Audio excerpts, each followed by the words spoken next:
Hope you enjoyed this morning. Hope you all found your rooms and your units, your mentors, and you've been working together to help each other, to help yourselves. Good. Excellent. So, a couple of things here just to remind you, the hashtag Ignite. A new word, let's do that. New hashtag Ingenuity. Ignite the mind, hashtag Ingenuity17. If we could ask you to share all of your experiences on Twitter, that would be fantastic. And then tomorrow, we're going to have Snapchat selfies tomorrow, whatever that is. But that'll be fun. So anyway, that's great. You won't see me on social media because I'm rubbish at that. But Simon's great, so maybe bring people in. But try and capture the spirit of the event tomorrow, and we'll go through this again, just as any people aren't unclear. So tomorrow morning, you'll go back into your units, back into the spaces you're in this morning, you'll be this afternoon. That's where you'll work as a unit to not only help everyone get their pitch to the best state, but also then to understand who's got the best pitch, okay? Now again, as I said this morning, that's going to require you guys to not think so much about yourselves, but to think about the good of the unit, or perhaps the good of your company in a few years going forward. So with that unit winner, that unit champion, the person you think has got the best chance of you winning tomorrow afternoon, that's who you put forward as your unit champion, okay? Now again, this has nothing to do with the bit at the end of March where you submit your business plan and you go for the 113,000. That's different. This is an exercise this weekend to enable you guys to not only communicate, contextualize, and present your ideas. Okay, so your units, tomorrow morning, you decide who you think is the best, but before doing that, help each other get the best you can.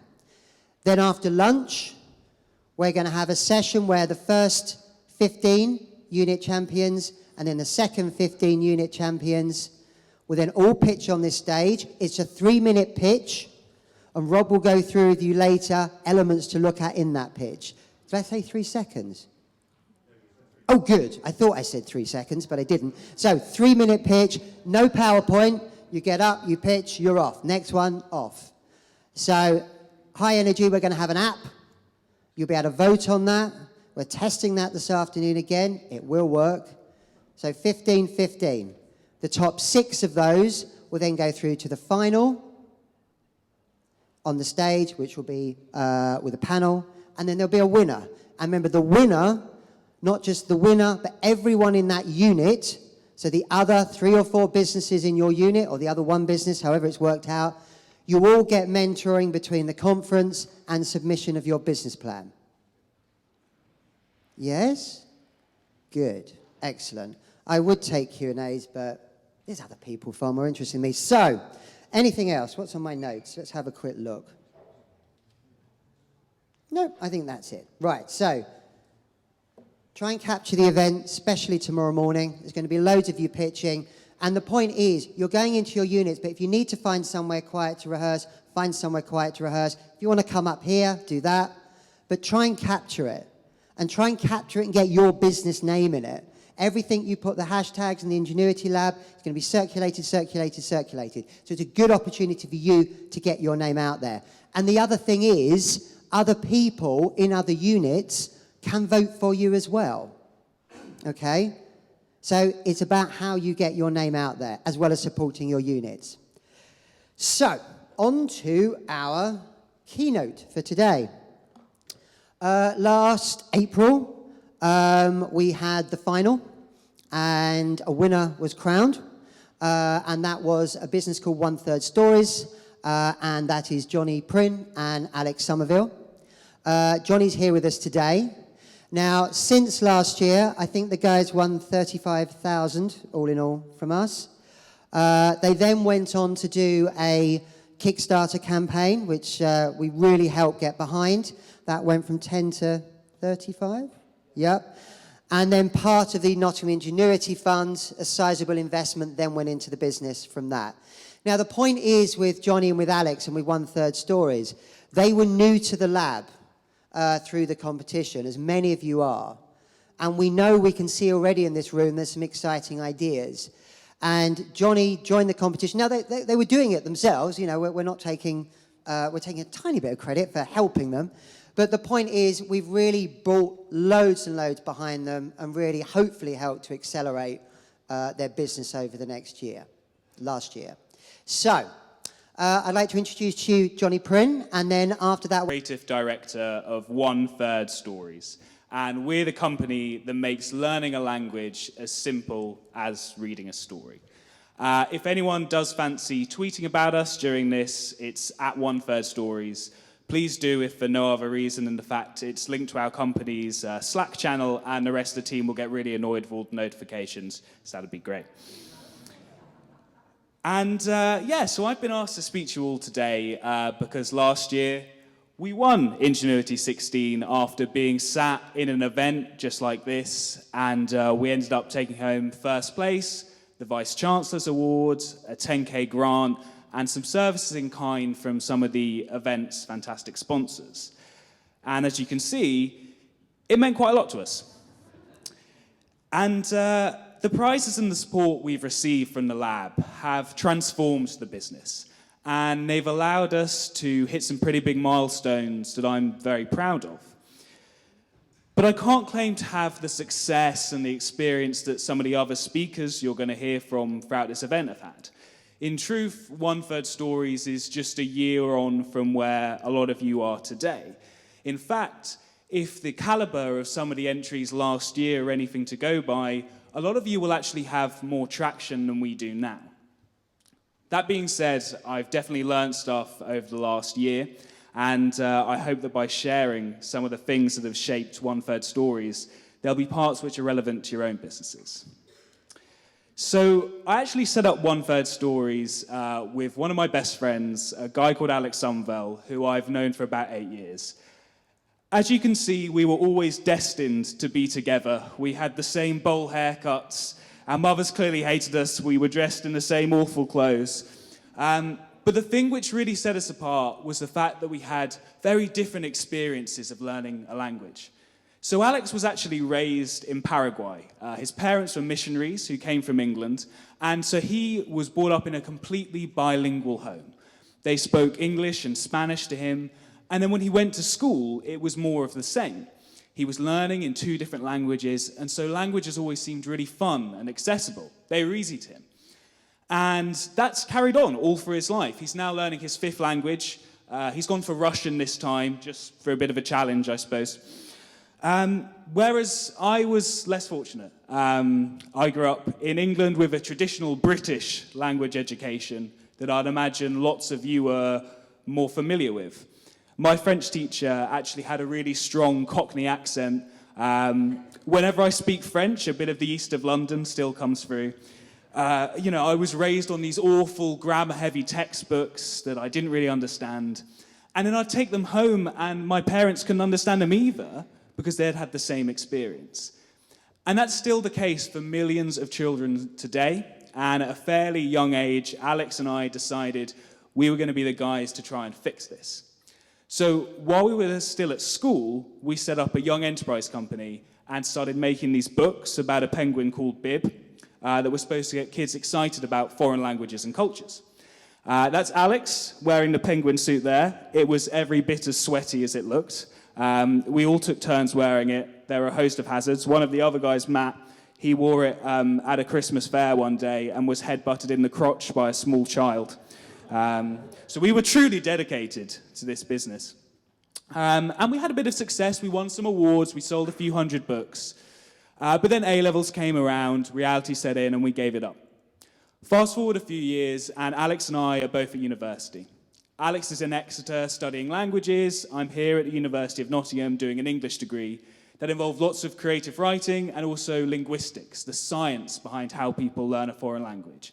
And we figured we've actually got a pretty decent skill set to have another bash at this whole language learning books thing.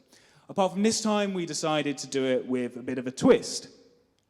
So we came up with these stories that started in English and ended in a different language by gradually introducing foreign vocabulary using our innovative clockwork methodology.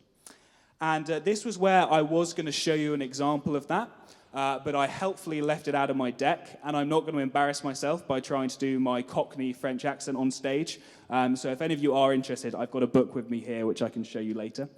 And we came up with this basic idea. We got loads of great feedback from parents and teachers. We tested on kids. They were learning. We got a bit of traction. And eventually, we managed to start building a business around it. And so today, One Third Stories is a monthly subscription service that delivers enjoyable, accessible language learning resources to your door, giving parents and their children the chance to take their first steps as a linguist together. And each box is designed with the 4 basic parts of learning any language involved. So there's writing, speaking, listening, and reading. A couple of days before your box arrives, you get an email. In it, there's an audio book, and so the kids can start wrapping their ear around how the language sounds. There are some speaking activities for them to practice their pronunciation. Then the box turns up, and inside there's one of our beautifully illustrated original storybooks that uses the clockwork methodology. And then there are all these resources, and those are geared around getting the kids to use what they've learned in practical and fun settings. So if they've learned things about the kitchen, they'll get a recipe they can bake with their parents. We launched that subscription service in January, and we've already got around 200 people subscribed, the vast majority of which are signed up for 6 months. We also still sell one-off products, which we launched with that Kickstarter campaign Steve mentioned, that ended up being 300% funded. We've taken a little bit of investment from the university and other organizations, and we've got partnerships with some of the big names in language learning, including the Goethe Institute and the Spanish Embassy. But the thing is, this business, the one I'm talking to you about right now, it just didn't exist a few months ago. We've been through so many iterations around the same basic idea. In fact, for a long time, we thought we were an app business, despite the fact that neither Alex or I know anything about making apps. And if I were to pull up the pitch deck that I used to pitch at Ingenuity17, the one that won us the competition, you'd see a radically different business model and some completely ridiculous numbers about how much revenue we were going to be making at this stage. And a lot of that evolution, a lot of the things that have changed have come about by making mistakes and then learning from those mistakes. And so rather than continue to do what I've been doing so far, which is just reel off a list of things we've done well, I thought it might be more useful to talk to you about the things that have gone wrong, the mistakes that we've made, and how those have shaped the business. And the first mistake was a bit of a two-parter. And this picture was taken at Ingenuity last year. And it's to do with not listening enough and then listening far too much. Now, Alex and I technically started One Third Stories while we were both still at university. To be honest, it never really got a lot further than a hungover Skype call. So undergraduates who are actually here, well done, you're miles ahead. But things didn't really get going until I'd actually left university. I was working a full-time job. But Alex decided he was going to find a way for us to have a real crack at this. And he did. He got us onto this program, a business accelerator up in Newcastle called Ignite 100. And they were going to offer us some pre-seed investment. We were going to get mentoring. We were going to get to meet investors. It was going to be 3 months of amazing business knowledge being dropped. And so I packed my bags, moved up to Newcastle. And for anyone who is laboring under the false idea that there is something glamorous in entrepreneurship, I just wanted to show you the only place that we could afford to live while we lived there. It was a kind of crack den above a tiger. And actually, I should have thought before that this was a room full of students and that this wasn't going to get much a rise out of you, because that's like 50% of the houses in Lenton, I think. It certainly was when I lived there. But the flat wasn't the worst part. The worst part was actually these super intense mentoring sessions. And it was like speed dating. Once a week, we'd meet 30 investors, experts, people who would set up their own business. And they would, perhaps quite rightly, rip our business to shreds. But they didn't offer ways for us to improve. It was the worst kind of mentoring. And that's not to say that there aren't good mentors. And I'm not trying to blow anyone's horn when I say this time last year we received some really fantastic mentorship. And particularly if you get through to the kind of final 20 there, the judges give you some really fantastic things to think about. And I promise I'm not just saying that because we got given a load of money. And when you do find those good mentors, you have to listen to them. And we got into this really bad cycle of not doing that because we'd have such a bad experience. But even with the best mentors, there comes a time when you have to listen to yourself, because you might surround yourself with the best people in the world, but one person will be pulling you one way because of their experience, and the other person will be pulling you another way because of their experience. And what we found is we were flip-flopping from one idea to the next, and we were never really pushing forward. And the best mentors understand that the person who knows your business and your customers and your product the best is you. And you guys, and we had to learn how to trust our own guts on all of that. But what I said there about you knowing your customers best is only true if you don't make mistake number 2, which we were very guilty of, which was not talking to our customers and kind of locking ourselves away in this bunker. Because we'd decided that we were going to make these stories, and we knew that people wanted them in an app, and that was language learning just solved. All we had to do was build this thing. So I locked myself in my room, and I built an app prototype using PowerPoint. It was incredibly technically advanced. And I spent a long time including all these fancy bells and whistles, and worked on it for ages and ages and ages. And when it was finished, it looked like this, and we thought it was pretty rubbish, and we were so demoralized, and this was the closest we'd ever come to giving up on 1/3 stories. And then on a whim, Alex posts it on a Facebook group for home educators. I'm not entirely sure how he snuck in there. Occasionally one of us will pretend to have a child so we can talk to our target market better. If you ever see me towing round a small child I've stolen, it's for that reason. But we learned loads because this post blew up, and suddenly there were hundreds of people commenting on it and liking it. And we found out, first of all, that they loved the basic idea, but that half the features I'd spent so long including were not solving their problems. They just weren't using them. And this was the first time we thought maybe we should be doing physical books instead of an app. And then the great thing was lots of them wanted to know where they could buy this. They were ready to hand over their cash if we could solve one big problem that we'd built into the product. None of their kids could read the font. And imagine all the time and effort we would have saved if we'd have just talked to our customers in the first place. And now that's something we take incredibly seriously at 1/3 Stories, to the point where Alex and I have actually attended several picnics for home educators. We went along with home-baked biscuits. It was a full-on charm offensive. Alex spends a large part of every day talking to our customers in just about every format imaginable. He creepily befriends quite a lot of them on Facebook and chats to them there. He's presumably going to get asked to be a godfather or a best man soon. I think it's his way of making friends. And it's time-consuming. It's really, really time-consuming, but it gives us a much better insight into who our customers are and why they're buying, and more important than that, why they're not buying. What's the extra little thing we could do to get some more purchases? And while we spent a long time not doing that, the thing which really got us into a good habit and understanding the value of talking to our customers was to build up to that Kickstarter campaign, which is also where we started making mistake number 3, which was believing that a good idea was good enough.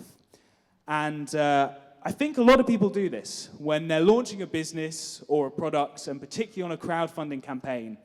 They assume that when they put their good idea out there, people will come running out of nowhere and start handing over their money. And thankfully, in the run-up to the Kickstarter campaign, we'd just about recovered from mistake number 1, and we'd actually started listening to people. And they told us that actually we needed to build a community of people who were excited about what we were doing, who were going to be there to hand over their cash on day 1 of the Kickstarter. And so we launched this big content marketing campaign. We were giving away audiobooks for email addresses. We were building our social media presence. And that stuff is really difficult to do at the same time as you're building a product, but it's absolutely essential, otherwise you're going to launch that product to the sound of crickets instead of the rapturous applause that you were hoping for. And by putting in those slogs of hard work for months on end, we were able to get past our 10K target on Kickstarter in the first 36 hours. That boosted us right up the algorithms, which meant that our visibility was so much higher. And it also meant that there was the social validation.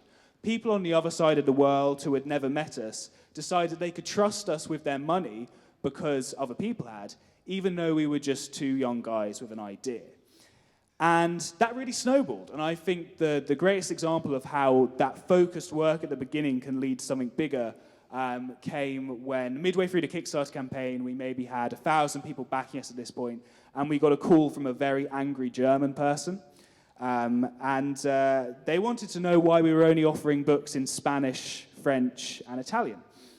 And it turns out this very angry German person worked for the Goethe Institute, who are the organization responsible for promoting German language and culture worldwide.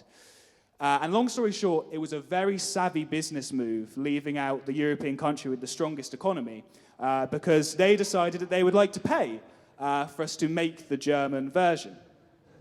And it all started by putting in that hard work at the beginning, and that led to a successful Kickstarter campaign. And that was really the catalyst for a lot of the success we had over the next 6 months. But it also led us to discover mistake number 4, outsourcing important jobs we should have done ourselves. And this one I think might be quite controversial. I know there's a school of thought in startups that comes from Tim Ferriss and 4-Hour Workweek, that you should only spend your time on the things you're an absolute expert in. And I think that's a fantastic thing to aim for, but I also think it's pretty unachievable when you're first starting up. And I also think that a lot of young people getting into startups like I did, like lots of you are, we don't know what we're experts in yet. We're kind of waiting to find that out. And the best way to do that is by trying on a load of different hats. And in a startup, you have to try on every single hat. But Alex and I had this really nasty tendency, and it actually was particularly after we got handed a load of money, where we weren't sure how to spend that initially. And one of the things we did is if there was something we felt uncomfortable about, we'd try and just throw money at that problem instead of trying to solve it ourselves.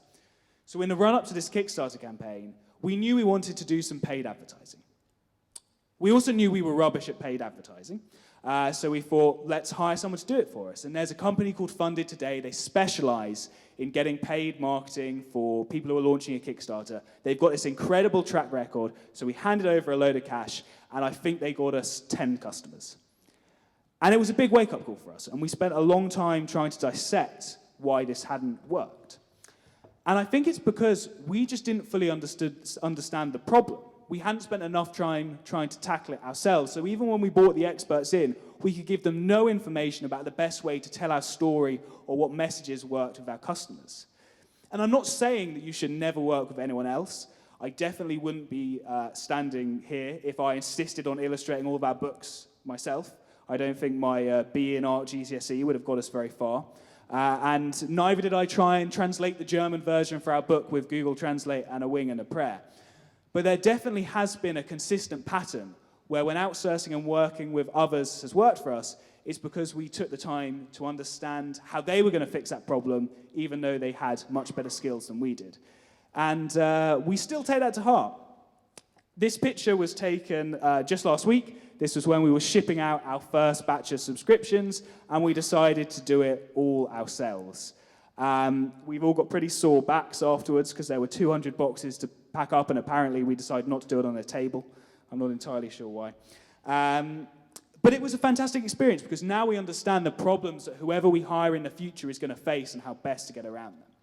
And it was also this really nice moment because we had got to take a product all the way from its inception to actually that moment when you send off to customers, and we all went out for a celebratory lunch afterwards. It was a really big milestone. And that brings me on to the last mistake I'd like to talk about today, which is around not taking time to enjoy the little things. And when Alex and I got off that Ignite program I was telling you about, and particularly after we won the competition last year and had all this money in the bank, we thought we'd been given just the most fantastic opportunity. And it felt to us like any time we didn't spend working was a waste, was just going to be this huge waste. And so for us, it was all about this drive to get 1,000 people signed up to the mailing list, and then to get 2,000 people to back our Kickstarter, and now we're talking about getting 3,000 people signed up to the subscription. And with startups, those goalposts are just constantly moving. And that can be a really good thing. I think that's why a lot of us get into it. It's because we want that ever-evolving challenge. But it also means that we're left never taking a break and never looking back at actually how much you've achieved. Now, thankfully, we've got a product that produces a lot of feel-good moments and customers who are only too happy to share them with us. So I wanted to finish today by introducing you all to Emily. And Emily's mum was one of the first people to back our Kickstarter, so her family were one of the first people to get the book. And a couple of days after their package arrives, she sends us an email, and she says that Emily has been taking the book everywhere with her. She's taken it to the dining room table. She spilt food all down it because she won't put it down. And she said that Emily is so thrilled with the book. She is using it for her book report at school because she wants to take it in to read to the rest of her class. Thank you for creating a book that my daughter adores and learns from. And sure enough, a few days later, we get another email from Emily's mum. And it's a picture of this tiny little girl with this big book on her knee, and you can barely see her head sticking over the top, and she's reading it to the rest of her class, these 30 other kids. And for me, that was the single best moment I've had from starting up this business about 18 months ago. And hitting customer milestones, increasing your revenue, getting that big partnership, those things are all fantastic and they should be celebrated before you move on to the next big challenge. But I think if you can, try and find the human moment, the part where that thing you're working so hard on actually makes a positive difference to somebody else's life. Because if there's one thing I've learned since winning Ingenuity, it's that starting up a business is a really fantastic challenge because it's rewarding, but it's also really, really hard. And if you can find moments like that, then those are the ones that will get you through doing it. Thank you very much. Problems. You've talked a lot about things you've overcome. In that 18 months, how has your working partnership developed? Because obviously it's an interesting dynamic. You work closely together, you spend a lot of time together. How have you navigated that path?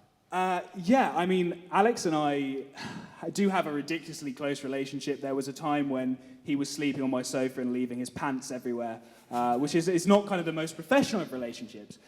But I think because we have a kind of a friendship at the core of everything we do, we always kind of come together and it's difficult. But that does present its own challenges. We've had to get very good at how to argue.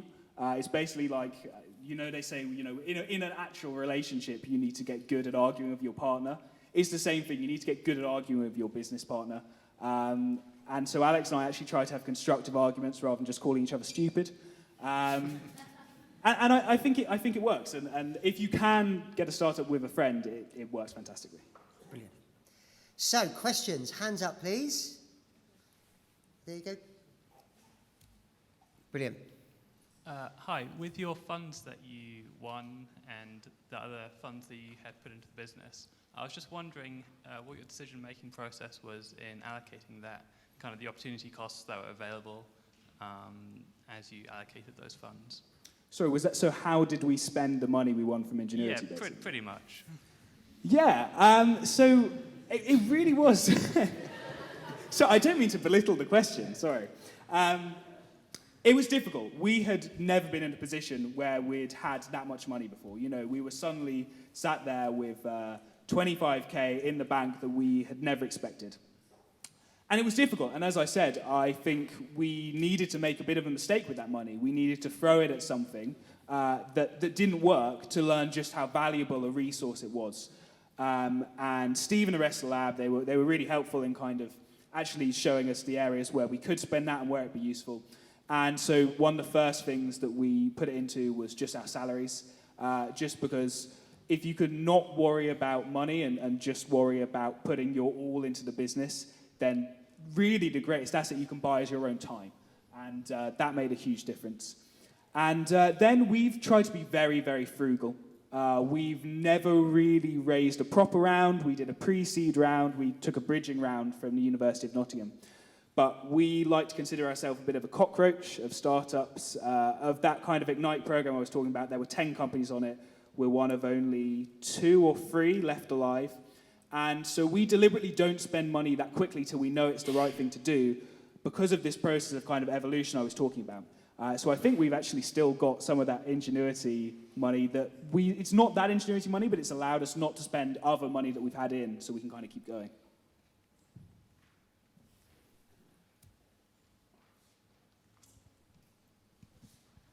Hi, Jonny. Thank you very much for sharing your crowdfunding experience. my business idea revolves around a product design as well. And I've previously tried to run a Kickstarter crowdfunding campaign, but I failed terribly because I made some of the critical mistakes like not doing or growing my community beforehand. So based on your experience, what would you say is the most cost-effective marketing method pre-launch to grow your community? I think it's still true to this day that if you've got someone's email address, then you've just won. You know, you can contact that person whenever. It's the single greatest way of getting in touch with them. So we did an awful lot of paid ads to try and get people to come and sign up on our website for these free audiobooks. The other big thing we did was we started making Facebook groups and also hijacking other people's Facebook groups just because, you know, home editors were so engaged in that idea. So I think, you know, building a community from scratch, that's really difficult. If you can find communities who are the perfect fit for your Kickstarter campaign, for your product, and then find one person in there who's a real advocate for you, that's by far the best way of going about it. So, for instance, there's a woman called Jodie Coles. She's massive in the home educating network in the UK. And we just sent her a free book and got talking to her. And I think she fancies Alex a bit, which really helps. But she just loves us, and she talks about us all the time. She promotes us for free. So I'd say, you know, the most cost-effective way is find the 20, 30, 50 people who are just going to talk about you all the time, and those will be the people who bring in all that money for your campaign. Lizzie, have you got something at the back? Trishna, of course. Is my mic working? Okay, cool. Congratulations, Jonny. It's really incredible. Obviously, One-Third Stories is a really, really original concept, and unfortunately, with original concepts come copycats. Obviously, you have IP protection, but have you had any incidences where people kind of get hot on your heels with the idea? And if so, how have you gone about that? Yeah, that's a really interesting question. And it's something which, when we first started up, we were incredibly worried about. We thought, you know, a big publisher's just going to come along and they're going to steal it, and then we're done. And it's also something which every now and again we'll talk to investors, and that's their main concern. They think, well, you know, there's no point getting anywhere near this because you can't protect it adequately. But actually, we've had long chats with a few big publishers kind of talking about partnerships. And what we've learned is it's just kind of not in their interest to come along and take the idea, because they'd have to tie together all these different departments and spend a load of money and take a big risk. Actually, for them, it's much more interesting if they either put some money or some kind of support into what we're doing, see if it works, and at that point, they'd just buy us. So, to be honest, we've been lucky so far. No other startups have come along and started trying to do it. We count on the fact that we'll just be able to execute better than them. We think we make a fantastic product. We think we have a great relationship with our customers, and we back ourselves there. The big worry is if someone big comes along and takes it. And so, yeah, I think the best thing we can do there is actually you almost proactively go and talk to these people before they just nick your idea, so that they're aware of you, and so that they can actually back you instead of working against you. Anyone else? At the front here. Thank you. I'm Abdul. I'm very impressed with your startup. It's not easy to build a new concept. I think this is one of the kind. I've already read it before, One-Third Story.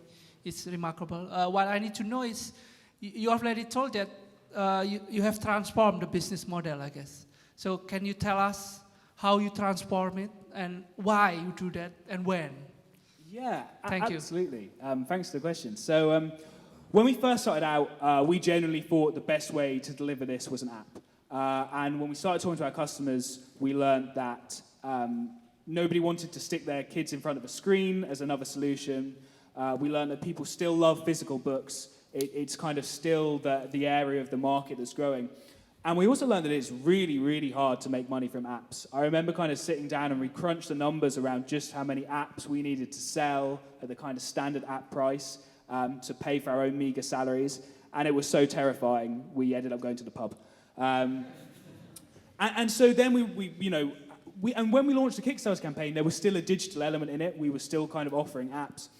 And It was only when we looked at the results after that Kickstarter campaign and saw what people had been pledging for that what everyone actually wanted were these kind of physical books. And we were really excited about that, had loads of success with it. And then after we'd delivered on the Kickstarter, it was getting close to the time we were going to send everything out. We'd finished making that book. Again, we looked at the numbers and we were like, well, this is fantastic. We're so pleased with what we've made. You know, we've sold over 2,000 copies of this book. But there's no way this is sustainable. It costs so much money to produce, and we can't keep running a Kickstarter campaign every few months. Our friends will kill us because we're ruining their social media. There's no way this is going to work. And so then we needed to look at a way we could get better customer lifetime value. We could play on our strengths, which are providing a fantastic product rather than necessarily getting a load of new people into the frame. And so that's when we kind of decided on that subscription model. And actually, not only is it a benefit financially, it's also of pedagogical value because it means the kids are refreshing their knowledge of a language. So I think a lot of it came out of just realizing that what we were trying to do was untenable, and then we were kind of lucky in that the financial actually tied up with what we were trying to build. At the back in the green jumper.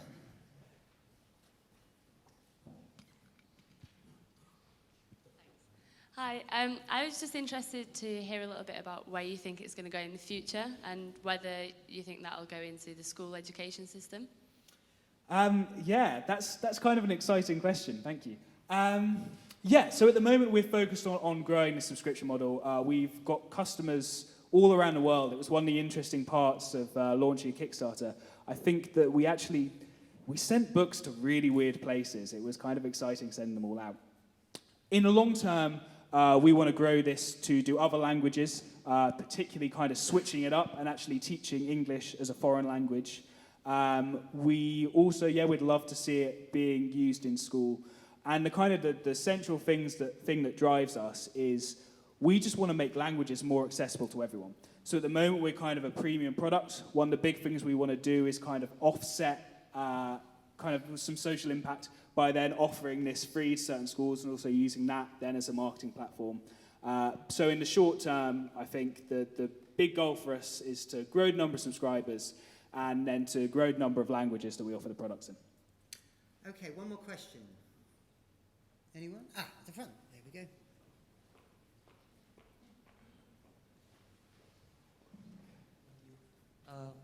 Okay. My name is Danny from Genmatica. What do you think the reason the judge made you the winner last year? Sorry, could you say that again? I didn't quite catch it.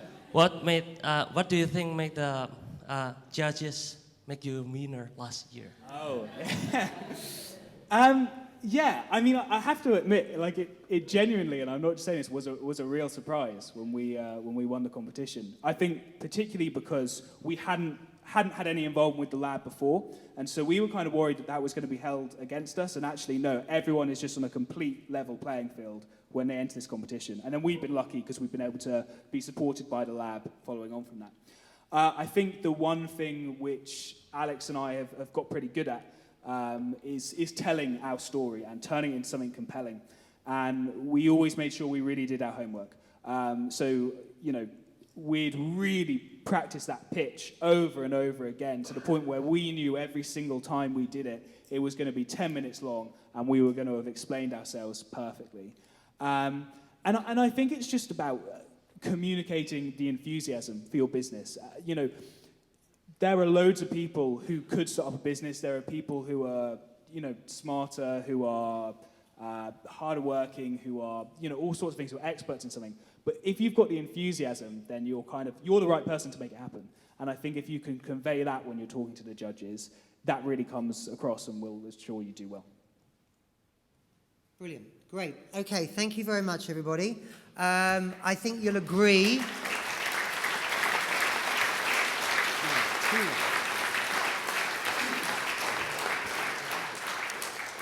I think answering your question, and I probably speak for Rob, the reason why, and the same with Mitchell as well, the reason why they did so well last year is exactly what you've just seen. It's that passion, it's that commitment, and the same with Judy yesterday, it's that authenticity. People that really have a passion for what they're doing and really want to succeed, which is what we picked up on. So, Jonny, thank you very much. And thank you, Jonny.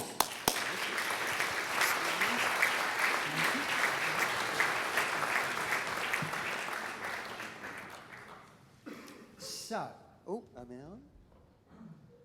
Great. So, final section now, the final of the four. So prepare to have far more information blasted at you.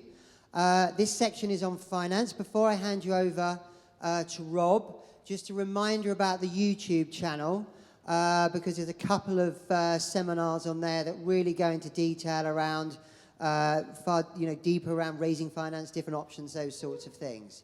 So what I'm going to do now is hand you over to my colleague.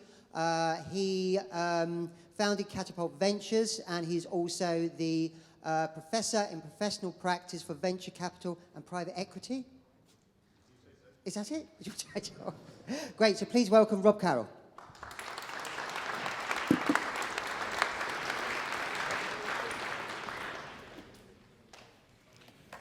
Yeah, just to add to what Steve said earlier on about why Jonny and Alex were very successful in terms of why they won. If you excuse the pun, they were able to tell a really good story because that came across and was very, very compelling to the people that listened to that particular presentation. And just to pick up on something that Jonny was mentioning, they've hopefully had a good experience with the Ingenuity Lab, but when they went down to London to make their fortune, so to speak, they received less good mentoring. Now, if that happens to you guys, just from Steve and myself and the Hayden Green team, we are always open. So, for instance, Alex has rung us and he wants to talk about putting finances together for another fundraising round. So I spent the last couple of Wednesdays, an hour each day, talking through their numbers. So should you go to London to make your fortune, you can always come back to Nottingham in terms of getting some advice from us. So don't feel shy about doing that. So, where are we? Right. So very quickly, my background. I'm a pharmacist by training, so I'm a healthcare professional. I work for Boots the Chemists, and I worked for them for about 10 years. I then did an MBA, which enabled me to move out of retail pharmacy and into finance. And that enabled me to change career direction. And I work for a company called 3i, which is a large venture capital company. And I work for them in Leicester, in London, and in a short spell in Frankfurt. I then left that business and joined the VC arm of a merchant bank for a couple of years. And then foolishly, in October 1999, had the entrepreneurial bug to try and set up our own business. And does anybody remember the year 2000 and dot gone, as it became known? So the worst possible time to set up a venture capital business was October 1999. So don't do that in the future. Anyway, having left my gainful employment, 2.5 years later, we managed to raise the first fund. So I had to go for 2.5 years without raising any money. Without paying ourselves any money, rather. That, in hindsight, was a blessing, looking back, because what that enabled us to do, both myself and the guy that I formed the business with, was to have empathy with you guys who are trying to bust a gut to set up your business, because we could understand what that felt like. Anyway, it sort of worked out. We raised our first fund in 2002 with £30 million. We've now got 5 funds with 130 million under management invested in 50-odd businesses. And my job today is to talk to you about 2 things. Having seen lots of investor presentations, 24 years worth of them, then there are a few messages that come out from those presentations. So I will talk to you a little bit about what investors look for, because if you understand what they look for and you incorporate that into your business plan, you can relay that back to them, and that massively increases your chance of being successful, because you press the right buttons when you talk to investors. Secondly is how to pitch your idea. You guys will have lots of ideas swirling around in your heads at the moment. And what you have to try and do is take all of that swirling ideas and put it into a sensible format. So investors are very used to receiving information in a set format, a set order. And if you know what that order is, and you know what that format is, then again you will increase your chance of being successful. So I will give you a format and an order that you don't have to use, but I recommend you do use on Sunday because it will increase your chance of being successful. Is that a strong enough hint? Right, so what do investors look for? There's a lot of research being conducted on this, but it actually is reasonably straightforward when you know what it's about. And as every speaker, I think, has said, the key thing is the people. Because investors back people first and the idea second. So people are front and centre. And why is that? Again, what we've heard is that if you back good people as an investor, then good people find a way of succeeding somehow.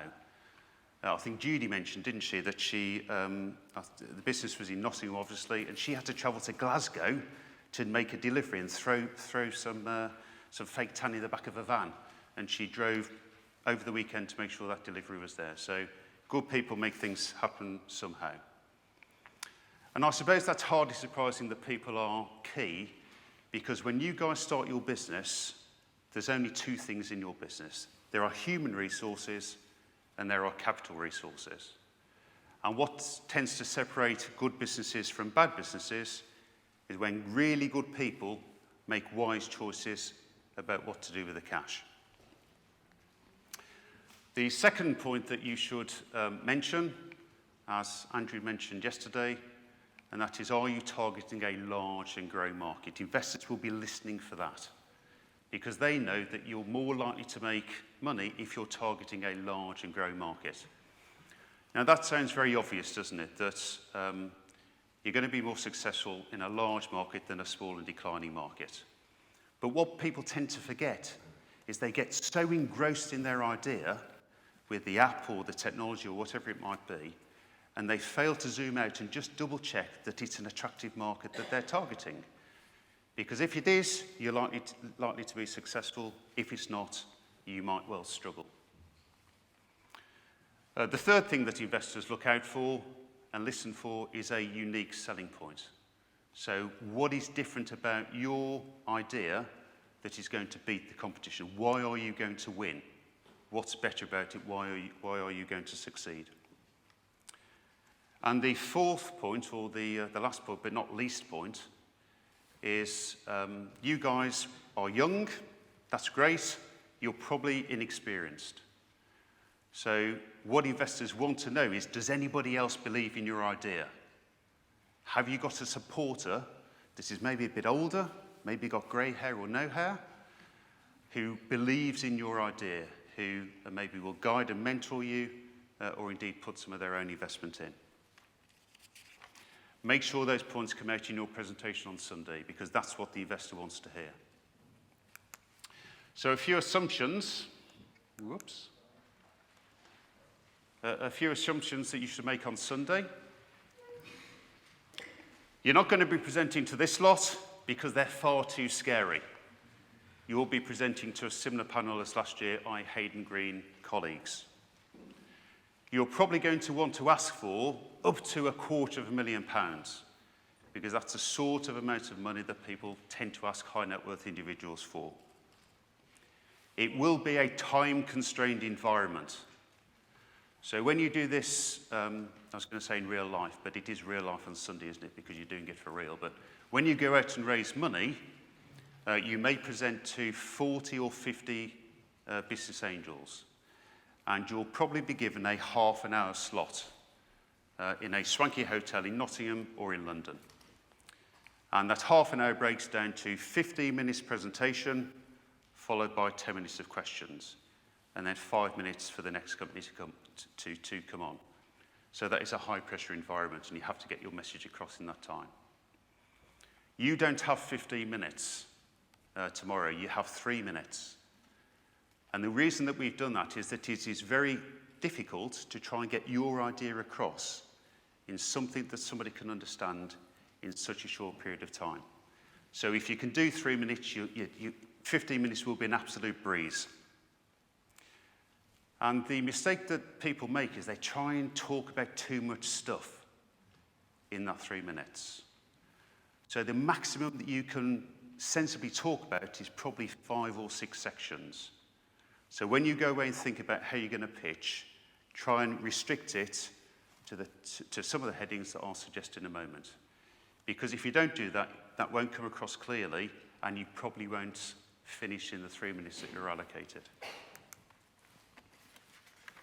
So what's the order? What's the magic order that investors look for? Very obvious. The first thing is a good introduction. But the key thing is to try and keep it brief. So maybe tell people who you are, and also tell people in maybe one sentence or 2 sentences, what your business idea is. Some of us were involved in something called Biotech Yes just before Christmas. And one of the teams there, it's a competition for PhD students to get practice pitching. And one of the teams there was able to reduce their business idea to 140 characters. And being a bit older, I didn't understand the significance of 140 characters. But what's 140 characters? A tweet, absolutely. So I learned that, so that was good. So if that business can get their idea down to 140 characters, you should be able to get your idea down to 2 or 3 sentences. Because as, again, other speakers have said, if you can't do that, you don't really understand what your business is about. Also mention how much you're looking for. You'd be amazed at how many people don't say we want X and we're going to give away Y. So please mention that. What you're going to spend it on is always useful. And very importantly, investors will be looking for how much equity that I'm going to give away in my business in exchange for the money that you're asking for. So make sure you cover those sorts of things. So I thought it would be a good idea to give you a real-life example, although I've mixed and matched the words to protect the innocent and the company. So I could say, I'm Rob and I'm from DataSave. We have a software solution which cuts the cost of running data centers from a cooling perspective by 50%. Absolutely massive saving. We are looking for £250,000 to finish that software and to launch the product. And we are willing to exchange that for 20% of the equity. So again, 4 or 5 sentences about what you're looking for. The next problem, or the next section that investors want to understand, and they'll be listening for, is what problem are you trying to solve? And just like this guy, he's got a big problem. I was going to say he's between a rock and a hard place, but that would be very corny. He's going to be crushed in a moment, isn't he, unless he sorts that problem out. Investors know that customers won't pay for solving a nuisance. They will only pay if it's a really large problem that they can't currently solve. So outlined what the problem is and why it's a large problem. It's also worth outlining what they're currently doing. How are they finding a way around it and why that isn't ideal. Mention the size of the market and the fact that it's growing. So again, in my example, the cost of cooling data centers is half the cost of running a data center. So that's a really big problem for data center operators. And we all heard from Hallam Internet yesterday about the growth of big data. So we all know, I think we all know, that data is growing exponentially. And data has to be stored somewhere, so that is in data centers. So data centers are growing very rapidly. The third section you should try and cover is about you, the management team. Why are you going to succeed? And again, Hannah talked earlier on about the skill set that a management team has. It's usually a mixture of a business leader, so who's the leader of your team? It's a mixture also of technical expertise, so who's the technical person in your team? And you may not have this third area of expertise, but that's usually finance. Because an investor will know that if they are going to invest a large amount of money in your business, they want somebody to mind the cash and to look after that cash. So some sort of finance expertise is usually required. Now, if you don't have that, that's fine, but just acknowledge in your presentation that that's something you will want to go and recruit going forward. Also explain what your credentials are. You know, have you had some success before? How long have you worked together? And again, if you haven't got that, again, don't worry, because if somebody else believes in your business, then they will transmit their credibility to your team. So again, think who possibly might want to mentor your business. So coming back to my example, we have a very experienced team. We used to run a large data center called TeleCity, which was the largest data center in Europe. We started to develop a cooling solution for that business, and we now want to lift that out of TeleCity and do that ourselves. We've got somebody that believes in us. They used to run a large telecoms business, and they're willing to invest some money into our business. So again, that gains our team credibility. The fourth section you should talk about is the product. And at this stage, you have permission to tell the investor audience something about your solution. The mistake that most small businesses make is when they try and raise money is they're so enthusiastic about the solution and the product that they dive into the solution first. Now, if you do that without telling people what you're after, the fact it's a large problem in a large market, the fact that you are a credible management team, they won't want to listen to your solution. So you have to earn the right to talk about your solution by going through those 3 slides first. But even when you get to your product, I would really caution you about going into too much technical detail, because the audience is a general management audience who have made money and want to invest in small businesses, but they're very unlikely to be technically oriented people. So what they're interested in knowing is why you are going to win in the marketplace, why is your product going to succeed, and how you are going to make the money. So concentrate on the benefits rather than the features. So again, coming back to my example, we have developed a patented solution for cooling data centers. It is 40% better than any other product out there. So that's a massive saving for the data center operators. Better than that, it is cheap to install, and it provides real-time data for somebody who runs those data centers. So if a data center gets hot, it breaks down. And if the data center breaks down, you don't get a mobile phone signal, or you don't get your broadband. And as a result of that failure, telecoms companies and BT get loads of phone calls. So it's a really big problem. So dealing with something like cooling data centers needs to happen very efficiently. And the final slide you should talk about, or section you should talk about, is how to achieve an exit. So this is the slide that the investors have been waiting for, because this is how you're going to make them not just the money they've invested, but 5 or 10 times their initial investment. That's the sort of return they're looking for. If you want to present to business angel networks, it's probably a good idea to ring up that network ahead of time. If you're presenting in March, maybe ring them up and say, can I come to the February meeting? And they will often say yes.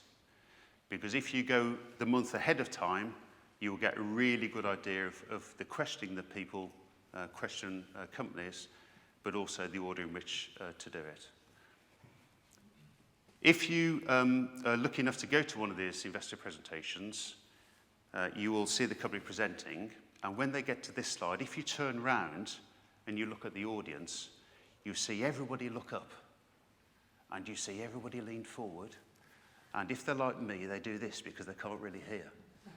So at this stage, you've got everybody's attention. So make sure that you capitalise on this slide, because you've got to differentiate yourself from 4 or 5 businesses that are presenting, and this slide will help you do that. So coming back to my example, we reckon this business will grow very rapidly. A business has been sold in the sector recently for 10 times profit, and what that means is they've sold the business for about £30 million, and it wasn't a very good business. So when we sell our business, we can sell that business for maybe 10 times profit, for £10 million, and that makes investors 10 times their cash. So that's the sort of thing that you should probably end on. Just in terms of the rest of today and tomorrow, as Steve said, you'll be preparing your presentation and working with other team members. What you should try and do is take that massive information and hone it down by talking to each other and get it into a 3-minute pitch. And then hopefully you will have a compelling proposition. So thank you very much for listening. I hope you found that interesting. I really look forward to receiving and listening to the presentations on Sunday, and good luck with the rest of the day. Thank you very much. I don't know who Tony Finn is, but my name's Flynn. Can you hear me okay? All right, great. Right, let me start with the next slide. I was asked to give a talk about overcoming obstacles, and I have plenty of obstacles to tell you about. Hopefully I'll keep you entertained.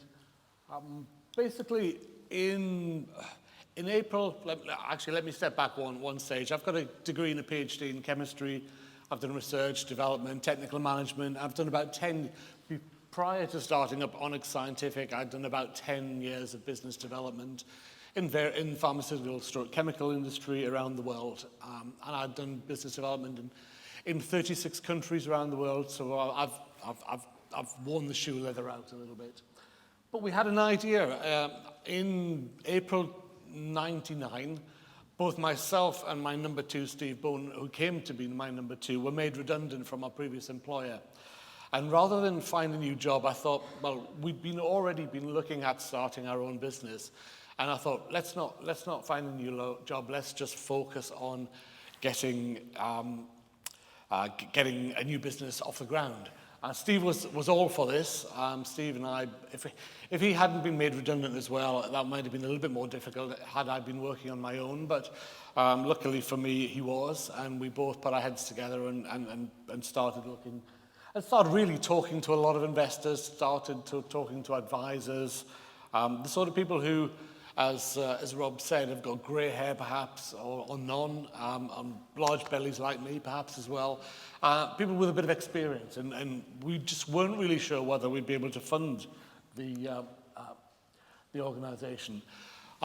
Basically, we saw a niche for lab-based chemistry services, R&D services for the pharmaceutical and biotech industries. But we had, in particular, experience at large-scale manufacturing. And for those of you who are chemists, doing something at a very small scale is quite different to doing something at a very large scale. And there are skills needed in order to be able to transfer the technology from the lab into large manufacturing. And we felt we had these, and we felt there was a niche for us to provide that experience, those services. And I also had, I've got, as I said, by that point, about 15 years sales, marketing, business development experience. So I felt that I knew the customers. Wrong, that was completely wrong, but I felt I knew the companies, and we basically started to see if we could form a business. Not only were Steve and myself from our former employer, but another half dozen extra people who worked for that previous company were also pissed off about the direction it was going, and they also said they'll come with us if we get the funding up and running for a new business. They will join us, and therefore we had a good team. We had a very good team from technical through to business development. We had an analytical, we had a quality assurance experience as well. So we had quite a rounded team, on paper at least. This was a service company. although we were based on some technologies, and I actually I licensed some technology from the University of Durham, we were predominantly a service company. And so our questions were, I mean, is this going to be investable? I mean, do we need the money that we think we'll need? Is it possible to get? We had absolutely no idea. Even though I'd worked for probably about half a dozen companies before that, I'd actually not run a business myself. I'd not gone through this exercise. So really over the first few months, I'm focusing on actually pulling together a business plan, and this is absolutely essential. You'll need in your business plan, as Rob's already pointed out, you'll need some pretty basic information there, which you can pass over your message, the concept. The USP's unique selling point, which Rob has already mentioned. You need to identify if you've got a product or if you've got a service, exactly what makes you unique. And we felt we had a good skill set which made us unique.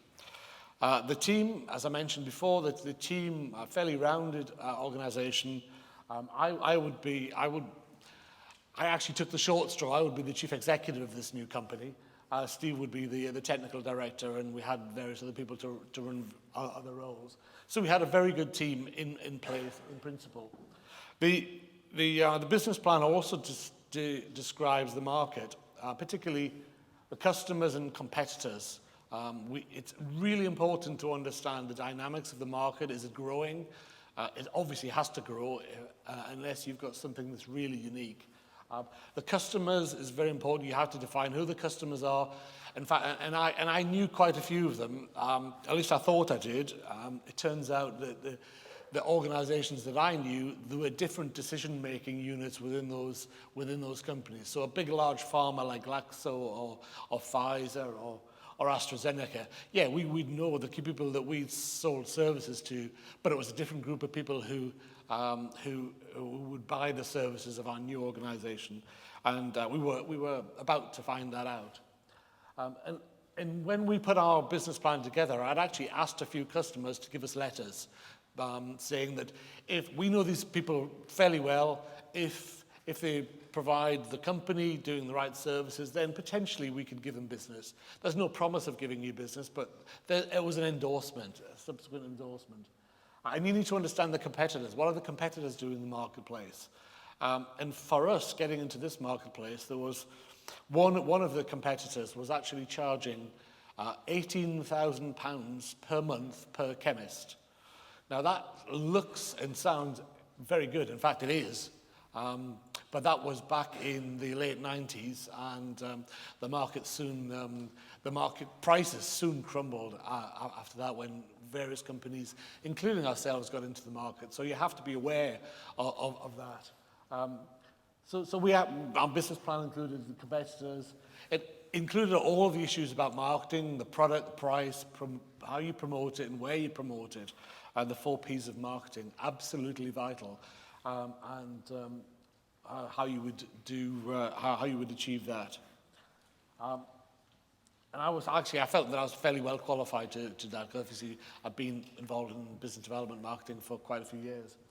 Facilities, you clearly have to describe, well, how are you going to address this market? What things do you need? And obviously that will lead on to the amount of money you need in terms of capital infrastructure, for example. And probably most important, although in some respects, everyone sees these financials that people project in the future. Oh, great big curve going sky high, profitability going up. I mean, everyone looks at that, and I guess if you didn't do that, you wouldn't be taken seriously. But if you do that, then people take it with a certain pinch of salt. But I put some really good financials in place. I've been fairly fortunate that during my degree in chemistry, I did accountancy and finance as an option, so I was able to actually do quite a good financial model. I'd also done an MBA at Durham University, which I didn't finish, but a number of things. So I was quite I guess financially literate. So I was able to put some numbers together, which stacked up. So your business plan is absolutely vital to put together, and these things evolve.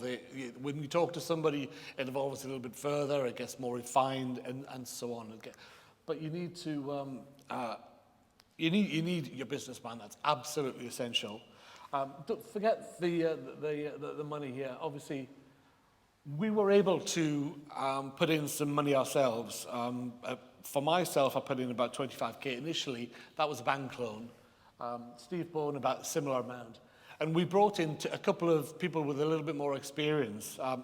Our chairman, who was able to back us with about £40,000 of his money, had been the chief executive of our previous company before the company got into a mess and we were made redundant. So we brought him on so he would act as a little bit of a bit of gravitas, somebody with a bit of experience and credibility. And we also had a finance director who was actually a golfing buddy of mine, and he put his own money in, a well-established accountant. I should say that I wasn't in a wheelchair at this time. I was perfectly able-bodied, so hence golf was a part of my life. So our investment showed, particularly to the organizations we were looking for investors, that we were committed to this business. And it's absolutely vital that you're able to do this, whether you take in a loan, or in my case, later on, I remortgaged the house. And had the business gone belly up, then I would have lost everything. But you need what's called pain money. If you're looking for an investor to invest in your business, their money hasn't come easily. They haven't just suddenly said, all right, we'll get some money. They've worked hard to get that, and they want to know that their money is as risk-free as possible. Banks certainly don't take risks, so don't expect banks to lend you large amounts of money. But people who are prepared to take equity and take a risk, they will invest in you, they'll invest in your team, they will invest in your concept. And if they like you, as Rob said, people invest in people. And the idea, the service isn't necessarily secondary, it's important, it's absolutely vital, but it's just part of a total package. And the fact that we had our previous chief executive who was willing to put his own money in, and a friend, as well as some of the other team, then we had, I guess, a fairly good credibility then in terms of the people who wanted to support us. So in terms of the financials, we actually started financials which began quite modestly. The first year with a loss, second year with a very very modest profit, and then we were looking at making quite good profits thereafter. And so that kind of turnover was interesting to a number of organizations. And so we decided within the business plan that we'd need 1.2 million. The details are a bit irrelevant, but the important part, in terms of this, the left-hand part of this, we were looking for an external investment of about £500,000. And we were able to secure asset finance. Basically, that's just like buying a car and paying on a lease, but this was laboratory equipment. We had, one of the important things there, we were able, being a Northeast business, to get what's called a soft loan. That was Northeast Regional Investment Fund loan. Now that actually proved absolutely vital, because everyone else said, oh well, if you can get that £200,000 loan, well, we can invest X amount on the back of it. So that actually became the linchpin of our investment. Bank loan, we were actually able to get £150,000 bank loan, but only because we were putting in about £150,000 in ourselves. So all in all, we were looking for about £500,000. And the use of the funds were approximately on the right-hand side. I mean, there's a lot more detail behind it than this, but very approximately we needed to build a lab. We needed to build a lab, put air handling in. We needed to bring analytical equipment in, which tended to be quite expensive. So we were looking for about 1.2 million.